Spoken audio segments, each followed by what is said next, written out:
Hello everyone. तो जो हमारा आज का वीडियो है उसमें हमने एक बहुत ही इम्पोर्टेंट टॉपिक को उठाया है। बहुत ही इम्पोर्टेंट, बहुत ही वाइडली आस्क्ड क्वेरी है कि क्या इंजीनियरिंग स्टूडेंट्स, क्या BTech graduates masters in physics कर सकते हैं। कौन कौन से वेज हैं जिससे एक engineering student, engineering graduate, whether be a BTech और MTech, can he go for masters और PhD in science field like in physics, can we do that, right. तो इस पे मैंने बहुत सारे वीडियोस देखे थे। फॉर एग्जांपल जब मैं खुद ये चीज़ ढूंढ रहा था तो उस वीडियोस में मेनली हम लोगों ने यही एक्सप्लोर किया, उन सब में लोगों ने ये एक्सप्लोर किया कि एलिजिबिलिटी क्राइटेरिया क्या कहता है।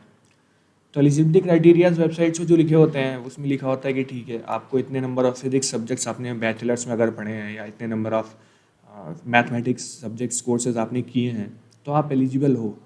बट ये बहुत ही एम्बिगियस स्टेटमेंट है ना, क्योंकि कौन सा सब्जेक्ट फिजिक्स में काउंट होगा और कौन सा सब्जेक्ट इंजीनियरिंग में काउंट होगा वो कौन डिसाइड करता है, right. For example engineering physics, is it engineering subject और फिजिक्स, राइट। सो बिफोर इसमें हम लोग डिस्कस करें, let me tell you about myself. तो मेरा नाम अमन श्रीवास्तव है।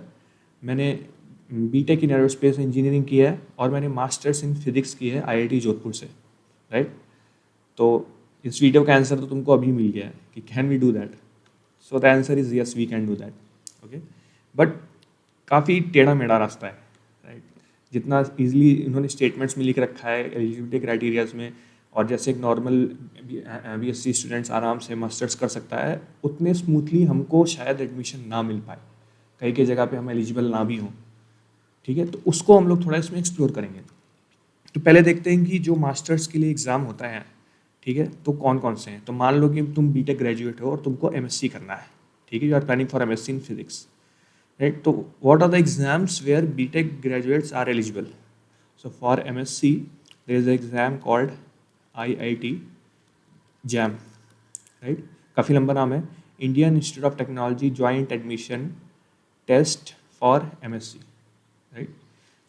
तो ये आपका हाँ, ये आपका होता है admissions in IITs and admissions in NITs, right. IITs और एनआईटीज़ में मास्टर्स इन फिजिक्स के एडमिशन के लिए आपका ये एग्ज़ाम कंडक्ट होता है वंस एन ईयर, ठीक है।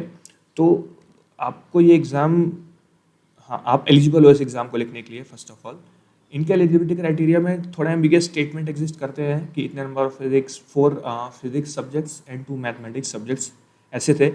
बट फॉर्चुनेटली इस साल आईआईएससी बैंगलोर ने आईआईटी जैम कंडक्ट कराया, तो उन्होंने अपने जो एलिजिबिलिटी क्राइटेरियाज बीटेक ग्रेजुएट्स के लिए हैं वो बहुत ही मतलब वो हटा दिए हैं।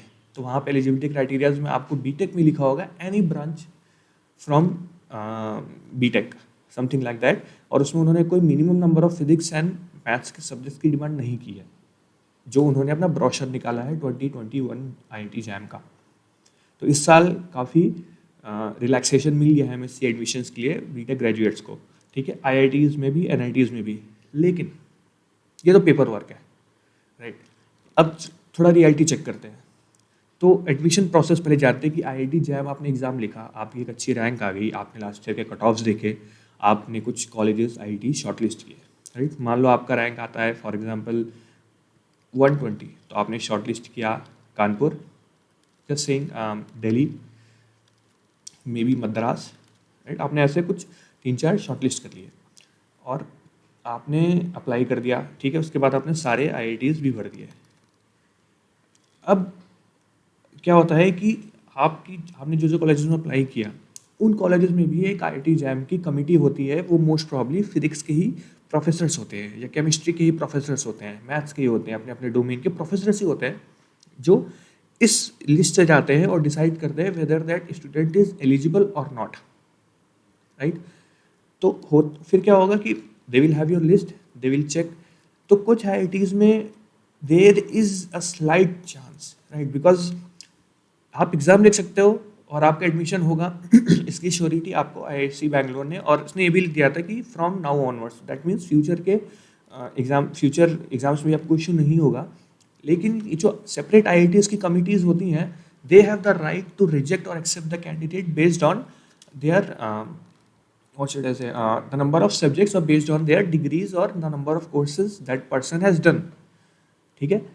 तो उसके बाद फिर क्या होगा कि आपका नाम शॉर्टलिस्ट होगा, तो फिर आप उस आपके आपके सीओ जो भी आपका रहता है राउंड 1 राउंड 2 राउंड 3 की लिस्ट, उसमें आपका नाम अपीयर होगा। अगर आपका नाम शॉर्टलिस्ट कहीं पे नहीं होता है, फॉर एग्जांपल आपका दिल्ली में नहीं हुआ या फिर मद्रास में नहीं हुआ, then they will not appear in your list, they will not, I mean list in the sense की on the admission list, right. So in my case what happened was, ठीक है, आई रोट इन 2017, मेरी rank थी AIR 243, right. And that year third round में जो cut off गई थी for Roorkee, वो थी 248। दैट मीन्स मैं रुड़की के नीचे वाले सारे कॉलेजेस में तो डेफिनेटली एप्लीकेबल था, आई मीन एलिजिबल वो था, वो मिल जाना चाहिए था कॉलेज, बट मुझे कोई भी कॉलेज नहीं मिला 2017 में, नॉट इवन वन IIT और NIT। Okay, then I wrote the exam again, tried again in 2018. My rank was 450 this time. I got IIT Jodhpur in third round, ठीक है, फाइनल राउंड। अब दैट मीन्स कि IIT Jodhpur के नीचे जो college थे वो मुझे शायद पिछले राउंड में मिले होंगे, नहीं, मुझे सिर्फ एक ही कॉलेज मिला, वो था IIT जोधपुर, ना अबव ना below. I also filled for this program called MSc in Astronomy at IIT Indore, and I put that exam below the IIT Jodhpur course because that was very specific to astronomy and I wanted to explore physics. So अब उसमें admission होता कि नहीं होता, उसमें मैं shortlist था कि नहीं, ये मुझे श्योर नहीं है, राइट। तो लुक एट दिस, मतलब 2017 में सेम कॉलेजेस ने रिजेक्ट किया और 2018 में ओनली वन कॉलेज जिसने मुझे एक्सेप्ट किया। फिर मैं जब एडमिशन हो गया उस कॉलेज में, तब मैं उस कॉलेज के फैकल्टीज के पास गया कि sir what is the procedure जिसके बेस पे मुझे इस साल शॉर्टलिस्ट किया गया और लास्ट ईयर शॉर्टलिस्ट नहीं किया गया। Then I came to know कि हर साल जो IIT JM की कमेटी होती है वो चेंज होती है। फॉर एग्जाम्पल उस साल एक प्रोफेसर थे 2017 में एंड 2018 में डिफरेंट थे, and they had different criterias, they goals in their mind. So for example, 2017 professor, he wanted me to have courses such as electromagnetic theory and quantum mechanics, right?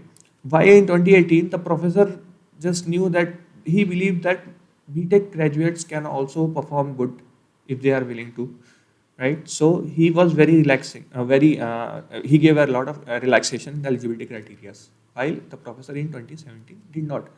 So it all came down to that individual professor or the group of professors in each IIT whether they should accept the candidate or not, right? Based on the coursework they have done.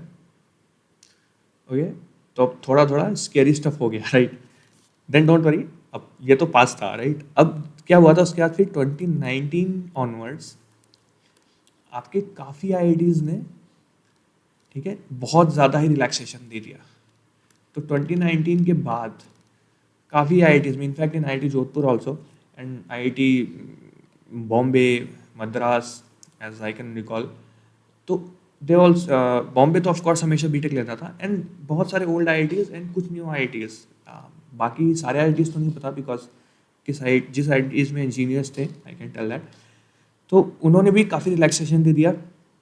तो उससे क्या हुआ, for example IIT Gandhinagar ने भी accept करने चालू कर दिया स्टूडेंट्स को।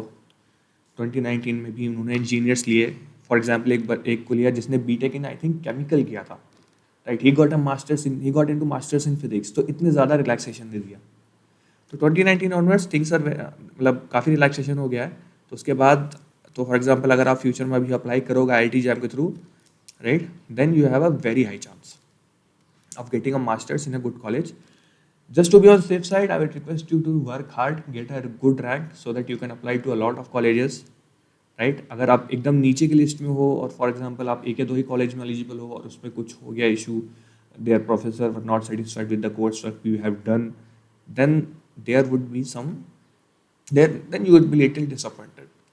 I'm not trying to scare you out, I'm just giving you the ground check, the reality check, right? Paper work is different, reality is totally different.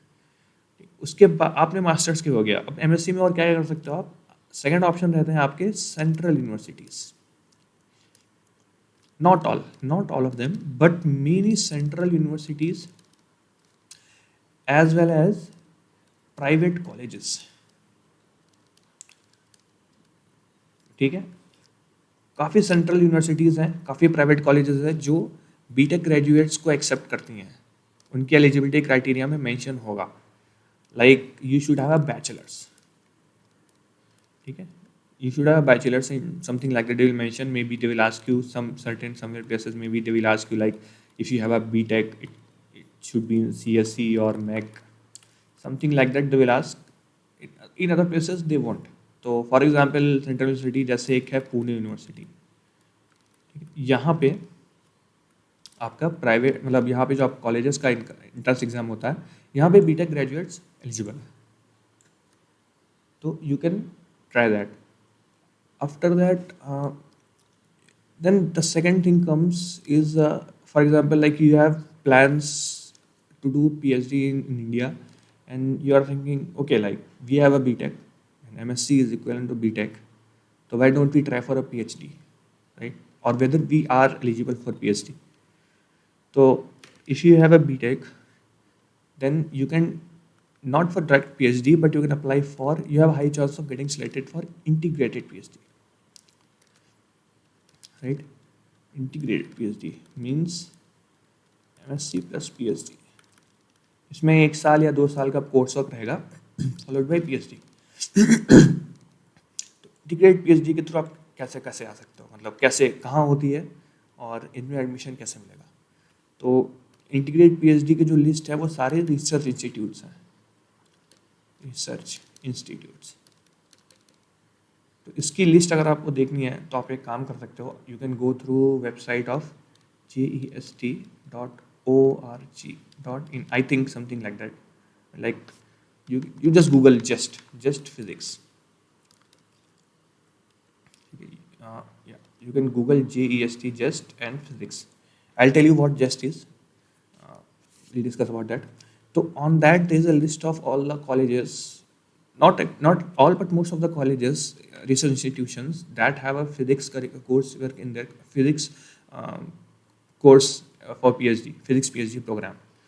तो जैसे for example आयु का हो गया, inter university centre of astronomy and astrophysics, या फिर Tata institute of fundamental research, ठीक है, या फिर फिजिकल रिसर्च लेबोरेटरी PRL, मतलब बहुत सारे इंस्टीट्यूट, आई थिंक 15-20 इंस्टीट्यूशंस हैं ऐसे रिसर्च वाले. सो आइजर सबसे important, most important for IISER, right. तो ये इंस्टीट्यूशंस हैं, इसमें मोस्ट ऑफ द प्लेसेस में आपको कोर्स मिलेगा इंटीग्रेटेड PhD, राइट. तो इंटीग्रेटेड PhD में जाने के आपके पहला जो तरीका है, जो सेफेस्ट वे है, वो है JEST एग्ज़ाम लिखना, ST physics joint entrance screening test, something like that. I am not able to exactly recall the job. तो it's JEST physics, you can Google JEST, you will find a website, everything is written there.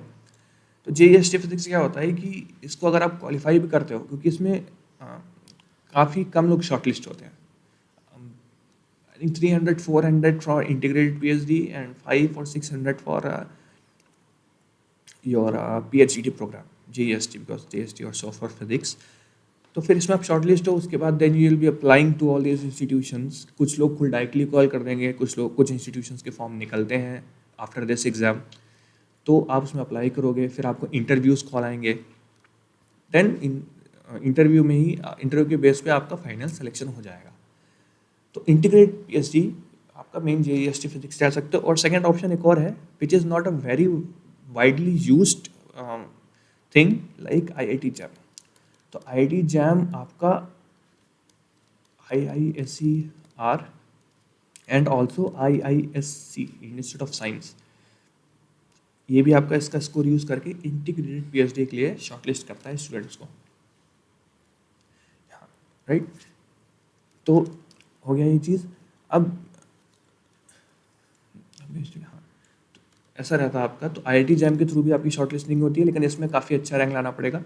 उससे better है कि आप JEST अच्छे से preparation कर लो, JEST निकाल लो, क्योंकि JEST के थ्रू आपको इंटीग्रेटेड PhD मिल जाएगा. तो उसका एडवांटेज ये है कि आपका एक PhD सिक्योर्ड है, right, and it will take lesser time, like आपका शायद 1 साल एटलीस्ट तो कम लगेगा ही अगर आप कस्टम मतलब रेगुलर वे से आते हो, लाइक 2 साल MSc followed by PhD, right?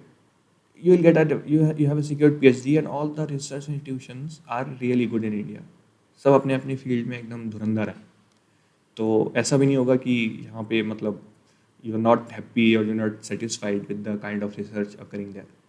Okay, अगर आप रिसर्च में बहुत ही इंटरेस्टेड हो then I will ask you कि आई से कि आप इन इंस्टीट्यूशंस को अगर आप इंडिया में PhD करना चाहते हो तो ज़्यादा प्रीफर करो देन दी कन्वेंशनल IITs और may be central universities, right? Because यहाँ पे रिसर्च बहुत अच्छी है। India is only made only established for the research.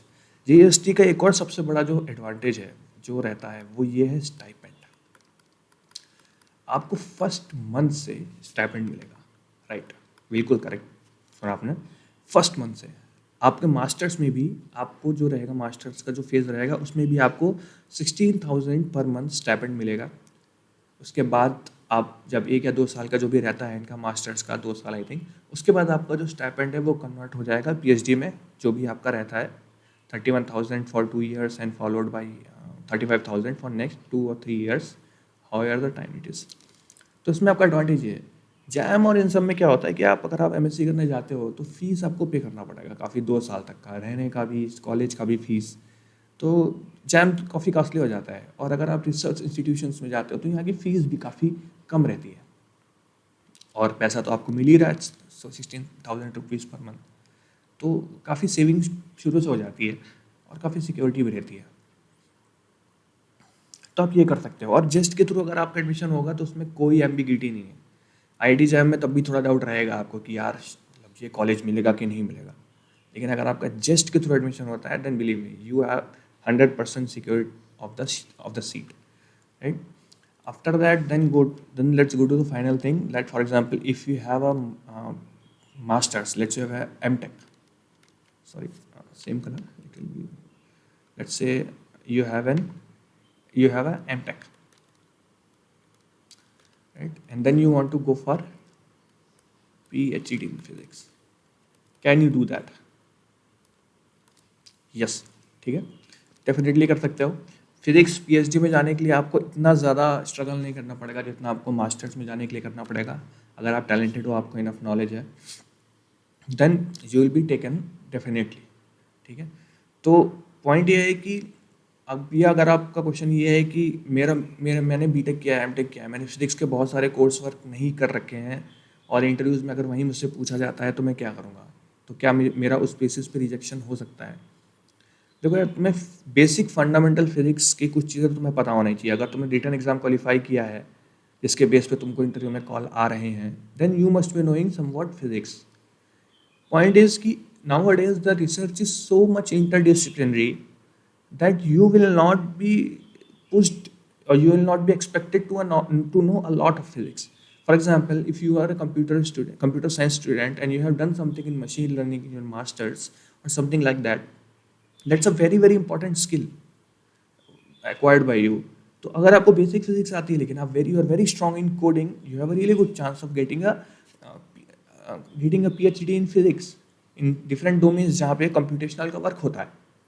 तो इस थॉट प्रोसेस में आप बिल्कुल मत रहना कि अगर मुझे फिजिक्स नहीं आती, बेसिक फिजिक्स जो होती हैं classical, quantum mechanic, EMT and all, सब अगर मुझे अच्छे डिटेल में नहीं आती या मैंने अगर कोर्स वर्क नहीं कर रखा है, then I have a very low chance of getting selected. नहीं, you have a really good chance if you know what you have done. Whatever the projects you have done, you should be very clear with that because you will be asked question based on that. You should have the basic skills required to do research, right? So then what are the exams for that? So let's know about that. So first is your CSIRJRF/NET,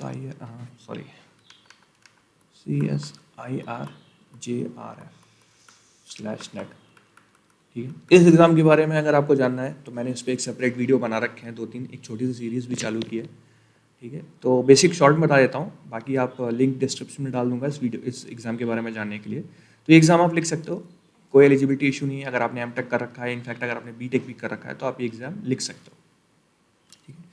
और direct PhD में जाने के लिए अगर आपके पास BTech भी है तब भी आप CSIR JRF लिख के डायरेक्ट पीएचडी के लिए अप्लाई कर सकते हैं, अगर आपके पास बीटेक है तो भी। बट अगर आप कर सकते हैं, अगर आप इंटरव्यू निकाल लें तो अच्छी बात है, but you will definitely be short listed, ठीक है, in the research institutions, don't worry about that.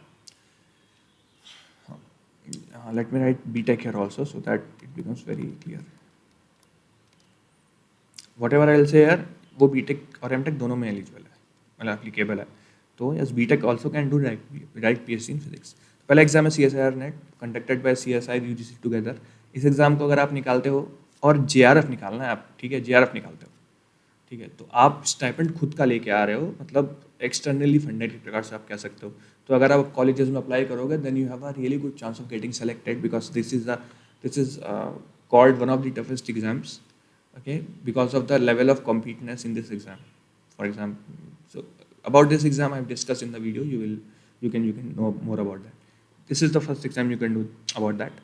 The second one is the same exam as discussed above, JEST, just exam in physics.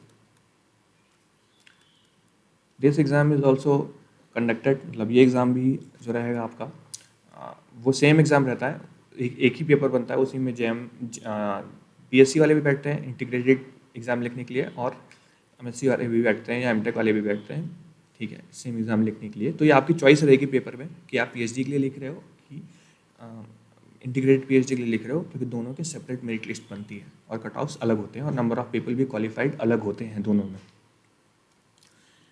तो इसके थ्रू भी आप कर सकते हो, exam निकाला, अप्लाई किया, and then you will get a PhD। Then जो थर्ड एग्ज़ाम है आपका, वो है आपका गेट। Very obvious. तो जिस तरह इंजीनियरिंग में होता है गेट से आपका MTech मिलता है, गेट से आपको PhD मिलता है, उसी तरह गेट फिजिक्स लिख के you can go for a PhD in physics, even if you score if you like या गेट फिजिक्स क्वालिफाई करके।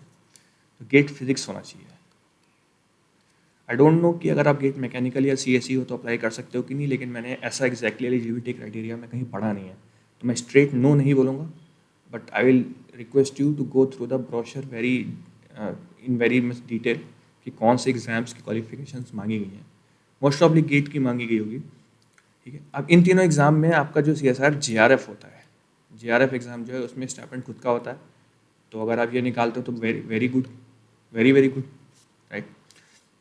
JEST और गेट जो रहते हैं, तो इनमें स्टाइपेंड, इनमें जो फंडिंग रहती है वो कॉलेज को आपके सीट के लिए करनी पड़ती है, तो इसलिए कई जगह पे क्या होता है कि आपका CSIR JRF वालों को प्रेफर कर दिया जाता है। जैसे इस साल क्या हुआ कि IISER तिरुपति ने साफ साफ लिख दिया इस साल 2021 PhD में एडमिशन्स के लिए, IISER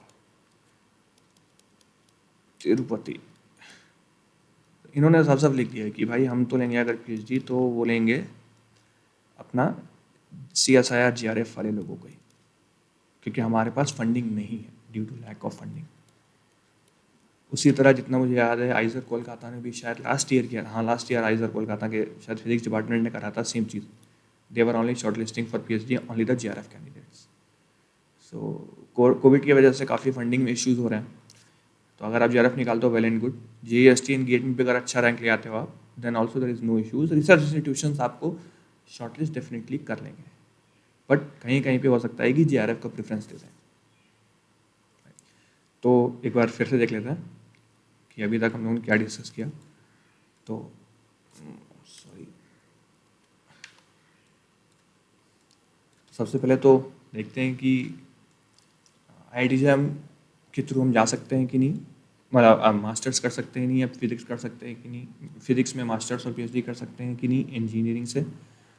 तो answer is yes, you can go for MSc through this exam, then you can go for integrated PhD courses by these JEST and IIT JAM exam, and you can go for a PhD physics through CSIR JRF JEST or GATE, right? तो in conclusion I would like to say कि भाई अगर passion है तो definitely follow करो। हाँ, हो जाता है कई बार कि आपको, हम लोगों को काफ़ी थोड़ा लेट रियलाइज़ होता है कि किसमें इंटरेस्ट है, कई बार हम लोग को एक्सपोजर डिफरेंट फील्ड्स में मिलता है, then we are able to decide कि हमें एग्जैक्टली करना क्या है. तो it happens. It's never too late, right? And let me tell you a very interesting fact about it. Right? 2021 का IIT जैम का जो टॉपर था, he was a BTech BTech from IIT Bombay and then MBA from IIM Indore, and then he decided to go for a master's in physics. His name is Vivek. Right? So this is the thing. And if you see previous year exams, let me tell you, in every top 10, top 20, you will find 2, 3 engineers at least. People are coming out of it, like out of this societal pressure or societal path which we used to follow. Right? People are finally going to finally trying to pursue their dreams. So this is a really exciting thing. So don't worry, अगर आपको लग रहा है कि आप अकेले ऐसे engineer हो या ऐसे स्टूडेंट हो जो शायद ये ऐसा कुछ करने वाला है, and if you are hesitated then don't worry, there are lot of people like you, right, who are planning this kind of things, who have already executed. So और अगर आपको इसके बारे में और चीज़ें जाननी है, ठीक है, there is a platform called, okay, this is a very important thing, note कर लो कहीं पे, physics after engineering, right? So there is a platform called physics after engineering. ये ब्लॉग है, ठीक है. गूगल करोगे फिजिक्स आफ्टर इंजीनियरिंग तो एक ब्लॉग स्पॉट खुलेगा, ब्लॉग वाला पेज. तो ये this is being managed by one of my really good friends, Dushyant, right, Dushyant. I hope I got your name spelling correct, Dushyant. Don't, yeah. So that's it, right? So he was also same person like me. So in I think 2018 he got he got admitted into masters in Pune University, and he has been he's been very active about this blog. So here you will be able to know about all the people who have previously followed the same thing. वहाँ पे काफ़ी लोग हैं जिन्होंने अपना experience लिखा है कि उन्होंने मास्टर्स करा, और उसके बाद कितने लोग हैं जिनको बहुत अच्छे कॉलेजेस मिल गए हैं PhD के लिए अब्रॉड भी, तो उसमें भी उनको कोई इशू नहीं हुआ है इंडिया में मास्टर्स करने के बाद. हाँ, उनको ये इशू हुआ था कि बीटेक के बाद डाई के लिए अप्लाई कर रहे थे, then they face some problem, but that's okay. So इस वीडियो में I think more than enough knowledge मिल गई है. It was like an one way interaction session. I wanted to tell everything about it. I didn't want to leave anything, right? Because important है. Paper में क्या लगेगा वो अलग चीज़ है, बट एक्चुअली में क्या हो रहा है और कैसा रहा है इसका रेट, हर चीज़ का सक्सेस रेट, तो वो इम्पोर्टेंट है बताना. तो आज इस वीडियो में इतना ही. और अगर आपको किसी प्रकार का कोई भी डाउट है, if you have any doubt, right, anything about it, if you have any confusion और anything, you can definitely comment here. We'll be able to definitely help you out, right? If you are an engineer and you are like मैं service field से हूँ और for example मुझे मिलेगा कि नहीं ये सब चीज़ें, तो इस पर एक अच्छा डिस्कशन हो सकता है. तो अगर आपको कोई भी डाउट है then definitely comment, and if you like the content definitely share, like and subscribe. वैसे वीडियोस छोटे छोटे स्पेशल टॉपिक्स में बनाता रहूँगा कॉन्टीन्यूसली, तो it's a good thing if you support, right. And if there is anything you want to cover, if you want me to cover, there are very specific queries like these which are needed to be noticed. Definitely comment section रख देना and we'll definitely work it out. So इस video में इतना ही. See you again and all the best.